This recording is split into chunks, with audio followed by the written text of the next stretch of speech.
Bonjour troupe, Faberglass de MMA Talk, je suis là aujourd'hui pour mon deuxième preview de la semaine. Tabarnouche, ça se passe. C'est l'UFC on ESPN+, le UFC Fight Island 2, ok? Regardez, qu'on se pas la tête avec ça. Benavidez, Figueiredo, le rematch. C'est une bonne carte, ça. Contrairement à mercredi, que ça c'était pas une très bonne carte sur papier, finalement, ça nous a donné des astis de bons prelims, puis une main card vraiment à chier, avec que des décisions. Je pense qu'il y a juste le main event qui était quand même popé sur la main card, là, si je me rappelle bien. Mais bref, c'est pas le cas avec cette carte-là. Non seulement on a les débuts dans l'UFC de Malcolm Gordon, un combattant canadien qu'on est très intéressé évidemment à voir ce qui va arriver avec lui. Mais il y a plein de bons affrontements là, partout sur cette carte-là, autant sur la main card que sur les prelims.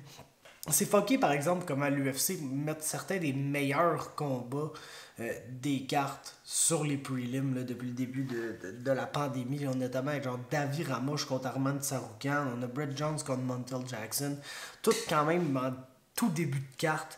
Fait que c'est une bonne carte qui va être bonne à écouter du début à la fin. Et puis, ben c'est ça. J'ai mis la liste des positions complètes. Pour tous ces combats-là, il y en a 12 au total, dont le main event, avec lequel ben, on va commencer à l'instant même.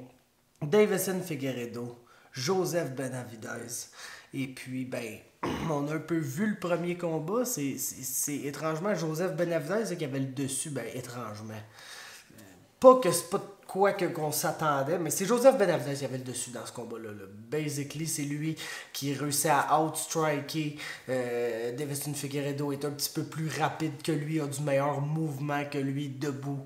Et l'affaire qui est arrivée, bon, c'est tout, c'est un coup de tête qui a vraiment ébranlé Joseph Benavidez puis qui a causé directement le finish. J'ai pas envie de blâmer Figueiredo pour ça, par exemple. Vraiment, là, plus que je le re-regarde, ben, j'ai encore une fois écouté le combat là, en préparation pour ce preview-là. Puis c'est vraiment Joseph Benavidez qui, on l'a vu plusieurs fois dans le combat, quand il voulait lancer sa overhand, duck avec sa tête, puis lance sa overhand. Donc, c'est pas mal lui qui a rentré sa tête en plein dans Deiveson Figueiredo qui est tellement gros et fort pour cette division-là. C'est dur de dire gros là, quand tu parles des combattants flyweight, mais c'est un des plus imposants physiquement là, dans cette division-là, Deiveson Figueiredo. Puis ça fait qu'au lieu de, quand il voyait Benavidez charger vers lui, au lieu de tenter de prendre un step back pour éviter la shot pour counter, il est plus genre à manger la shot. Puis est déjà dans le range pour counter, tu sais, a vraiment co-range dans le pocket. C'est qu'est-ce qu'il fait très très bien. Et ben, j'ai l'impression qu'il y a peut-être un read là, sur Benavidez ici, qui est le fait qu'il dock vraiment sa tête beaucoup quand il lance ses overhands, puis quand il essaie de jumper de l'avant avec un burst de strike. Souvent, il va faire ça de tête première. Et puis, ben, j'ai pas l'impression que ça va être encore un headbutt là, qui va causer la fin de ce combat-là, mais peut-être un uppercut, peut-être un coup de genou. Je pense que Figueiredo a vraiment ce read-là sur Benavidez. Puis j'ai l'impression qu'encore une fois, on va avoir un combat où Joseph Benavidez va un peu se promener alentour de Figueiredo, puis va l'aider, puis on va voir Figueiredo qui va tenter de counter. Et puis, ben, tu sais, ce qui est difficile, c'est que j'ai aucun doute que Joseph Benavidez est encore le plus skilled des deux. Tu sais, j'ai aucun doute que si ce combat-là sera à la décision, c'est probablement Joseph Benavidez qui va le gagner. Ceci étant dit, c'est très très long, 25 minutes, assez de ne pas se faire finir par Deiveson Figueiredo qui est quasiment un petit Yoel. Il est plus agressif. Il va, quand il a la chance de counter avec quelque chose de gros, va counter. Pas juste avec un punch, va counter en combinaison. C'est un gars qui est capable de mettre beaucoup de dommages sur ses adversaires, contrairement à Yoel qui est juste une grosse explosion, puis 4 minutes d'inactivité, puis une autre grosse explosion. C'est pas ce rythme-là pour Figueiredo, il y a un bien meilleur pace. C'est pas le choix, c'est un flyweight. Anyway, si t'as pas de pace à flyweight, tu gagnes juste pas.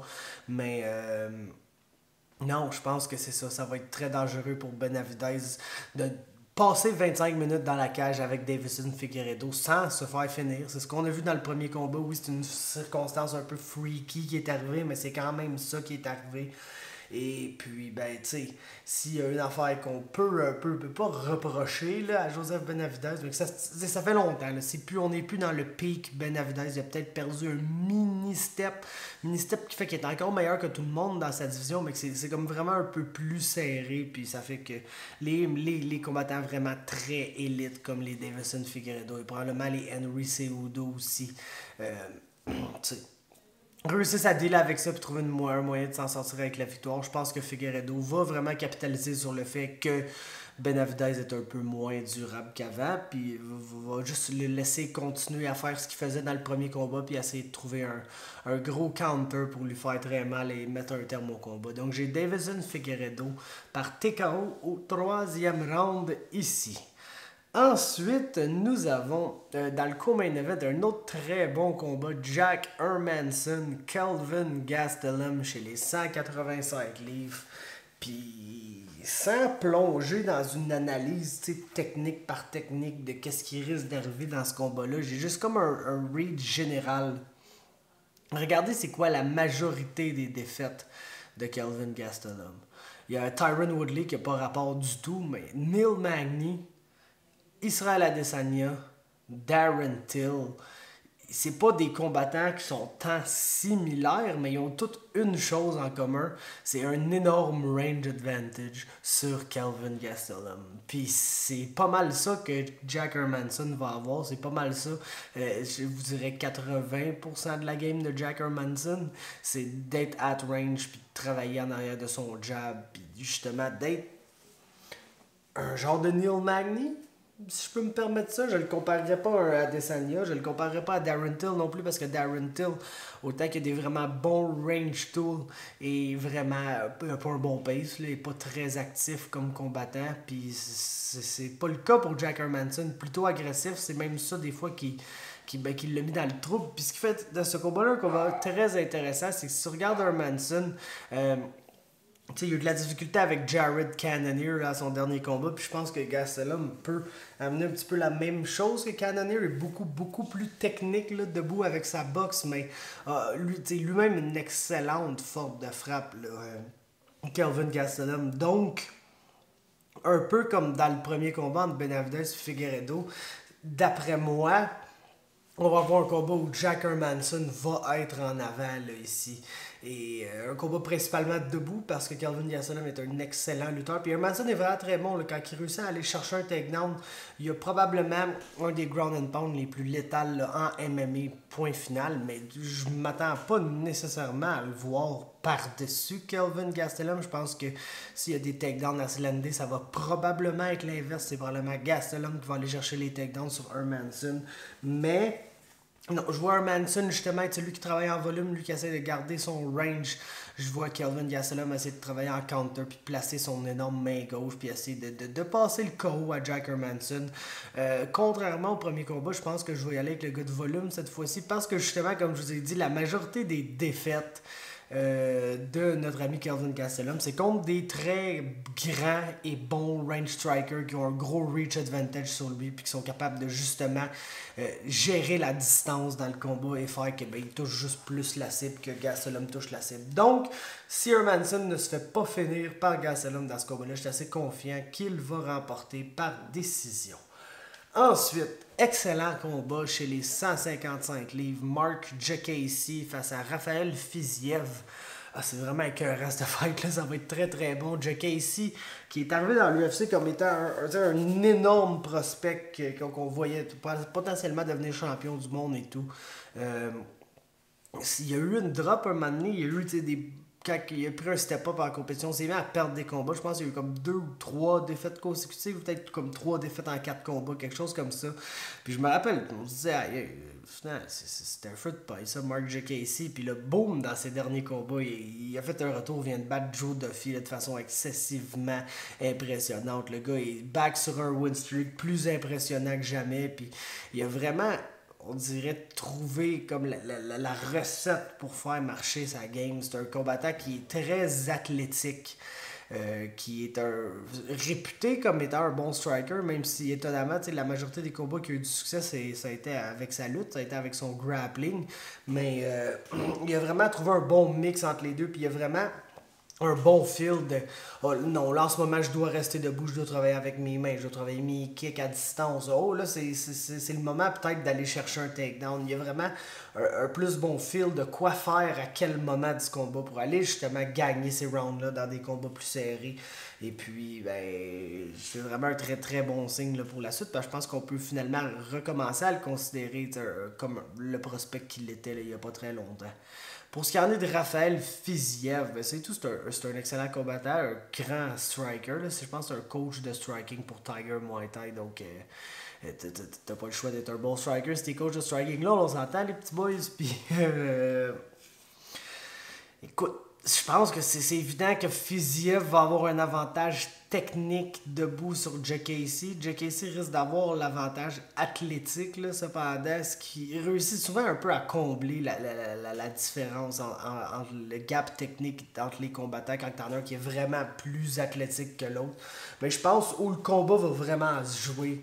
C'est au niveau du grappling, c'est au niveau du clinch contre la cage. Je pense que Mark J. Casey, s'il reste at range puis essaye de kickbox Raphaël Fiziev, va perdre ce combat-là. Donc, je pense que ça va être à son avantage de clincher contre la cage, d'aller chercher des takedowns. Puis, c'est ça qui fait bien, le Mark J. Casey. Comme j'ai dit, il est rendu bon pour faire ça, pour connaître le moment que oh, ça prendra un changement de tempo. Puis là, boum, amène le combat au sol. Ou colle ça contre la cage, puis va travailler soit un single leg ou va travailler genre des strikes, des coups de genoux, des coups de coude, des choses comme ça.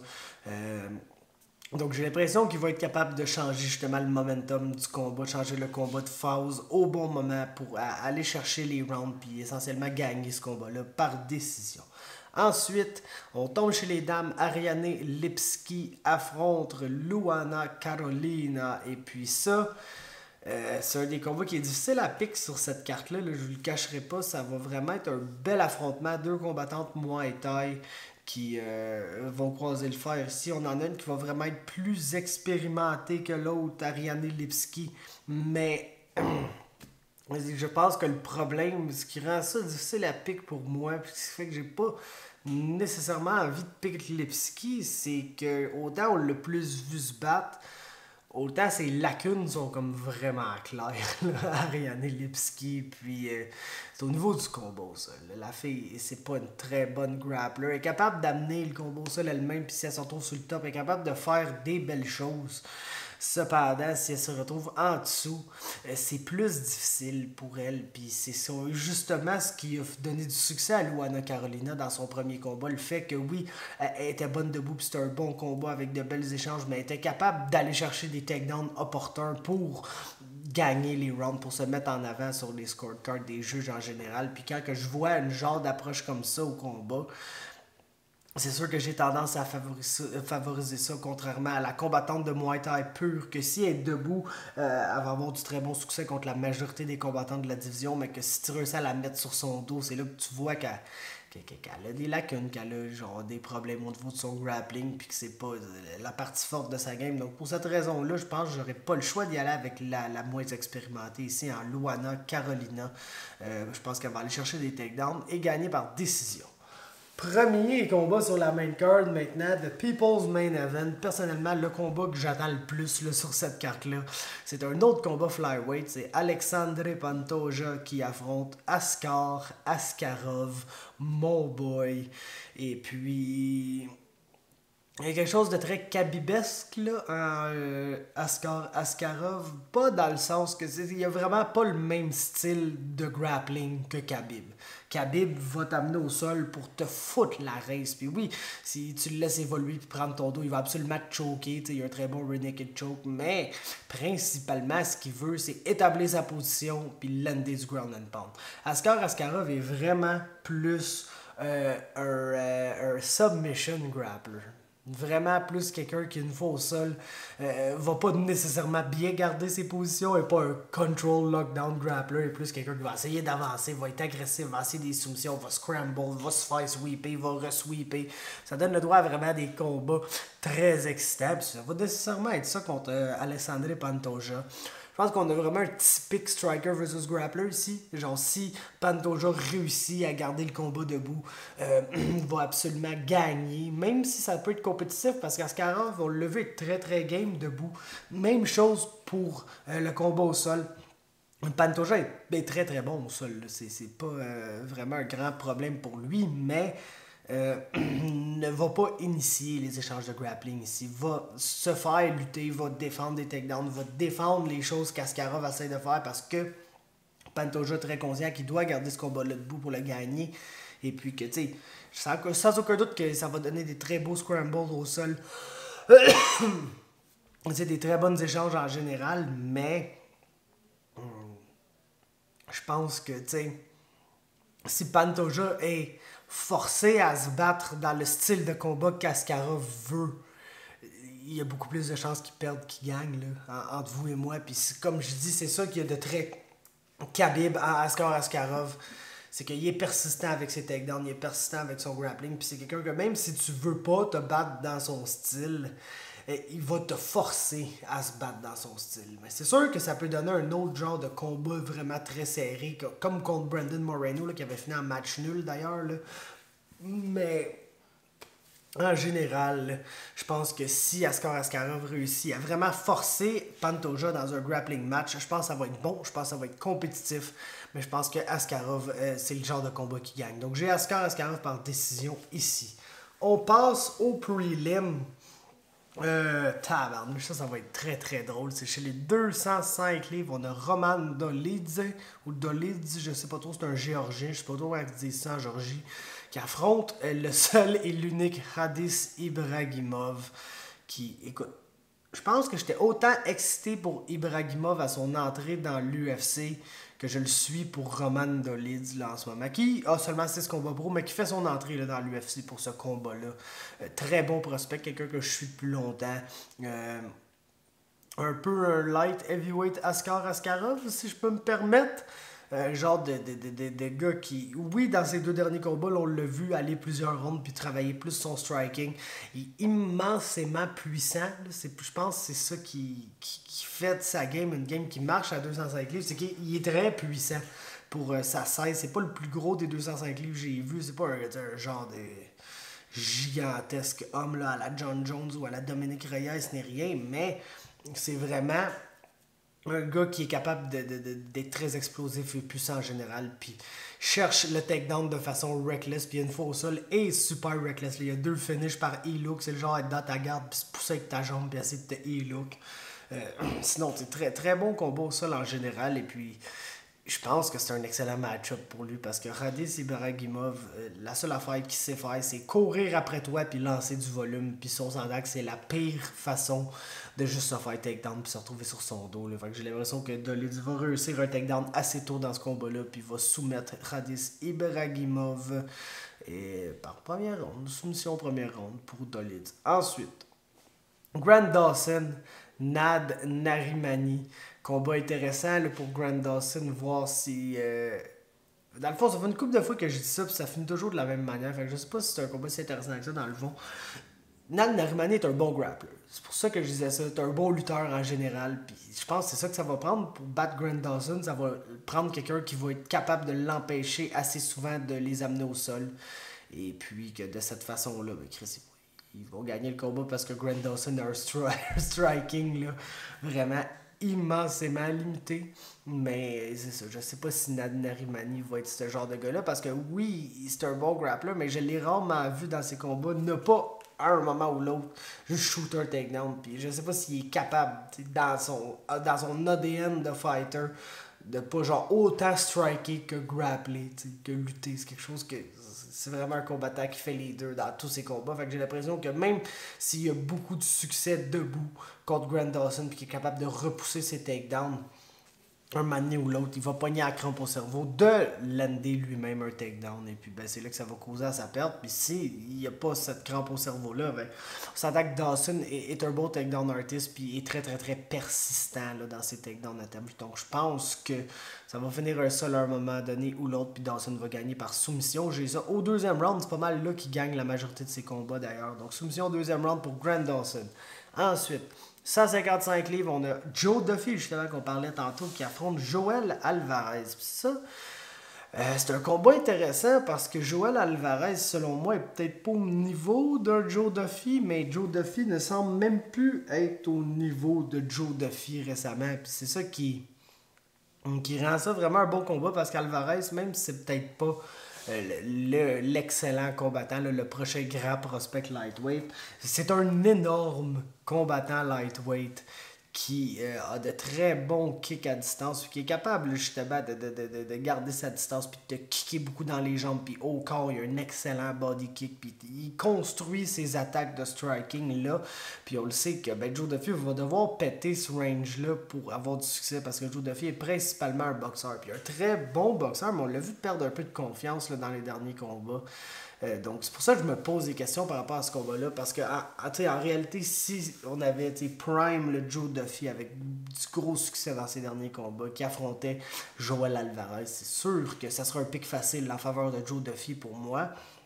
Cependant, comme je dis, dans ses derniers combats, ça a été un peu moins concluant.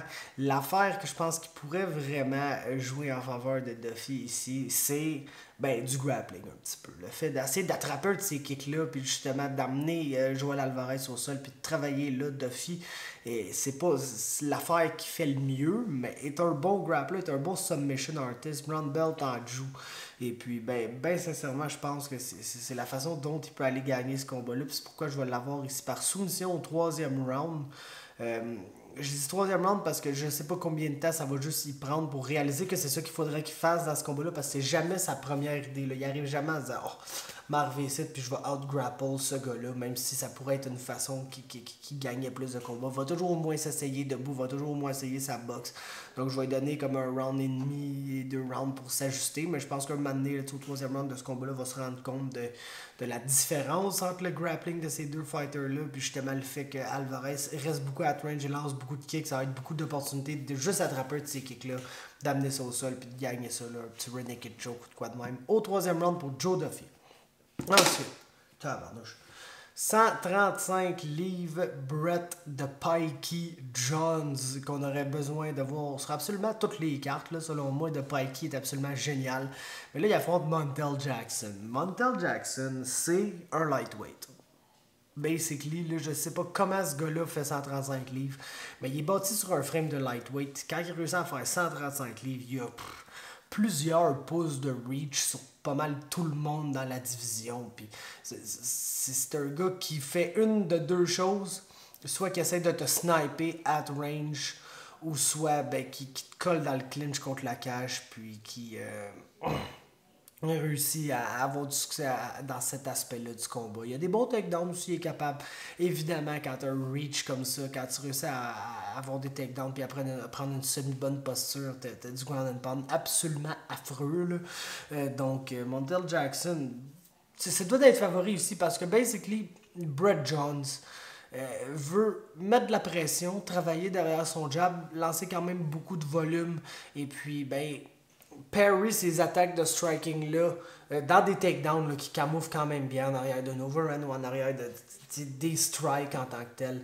Puis, man, je pense juste pas qu'il y a la physicalité pour vraiment amener Montel Jackson au sol. Bien qu'on a vu Ricky Simon réussir, mais je pense que la différence majeure entre un Ricky Simon et un Brett Jones, bien que ces deux combattants, je vous dirais, de calibre très semblable, c'est la physicalité. Je pense que Ricky Simon est beaucoup plus explosif dans son plus petit frame qu'un Brett Jones qui, si tu le compares là, en termes de frame, ressemble plus à un Montel Jackson qu'à un Ricky Simon, mais a plus la game de Ricky Simon que d'un Montel Jackson. Fait que je pense que quand Brett Jones va essayer de s'imposer physiquement là, contre Jackson, ça va être très très très dur pour lui. C'est pour ça que j'ai pas le choix de favoriser Montel Jackson par décision ici dans ce combat-là. Ensuite, Malcolm Gordon fait ses débuts dans l'UFC face à Amir Albazi. Puis écoute, c'est un très très très bon revirement de situation pour Malcolm Gordon. Il a remplacé Tagir Ulanbekov qui devait faire ses débuts dans l'UFC. Malheureusement, c'est comme retiré du combat parce que son coach, c'est Abdul Manap, puis il vient de mourir. Puis en tout cas, les circonstances fait que c'était pas essentiel pour un combat quand tu as littéralement de perdre ton coach. Donc, c'est Malcolm Gordon qui l'a remplacé, devrait affronter Alexander Doskalchuk. Je sais pas trop ce qui est arrivé avec lui, peut-être pogné le Rona ou de quoi de même, mais ne peut pas être de la carte. Donc, il est remplacé par Amir Albazi. Amir Albazi, c'est un lutteur, ok? C'est le gars, il veut te rentrer dans les jambes, il veut probablement te lever puis te slammer, là. C'est pas mal ça, sa game, je vous dirais, les slams takedown, puis de là, ben, tu travailles au sol, puis tabarnouche que c'est la game parfaite pour se retrouver sur le top de Malcolm Gordon, puis se retrouver pris dans une esti de séquence de armbar, triangle, triangle, armbar, triangle, au plateau, Kimura, armbar, triangle, jusqu'à temps qu'un moment donné, ben, tu te fasses taper par quelque chose. Fait que j'ai Malcolm Gordon par soumission au premier round dans ce combat-là. Je pense que Albazi va vouloir être sur le top de Gordon, puis tabarnouche, c'est pas ça qu'il faut qu'il arrive, les boys. C'est pas ça qu'il faut qu'il arrive, pas à tout. Ensuite, quel excellent combat sitôt sur la carte. Le deuxième combat de la soirée, c'est Davi Ramosh face à Arman Tsarukyan. Excellent combat. Probablement mon combat le plus attendu sur la carte là, après le main event puis Pantoja contre Askarov.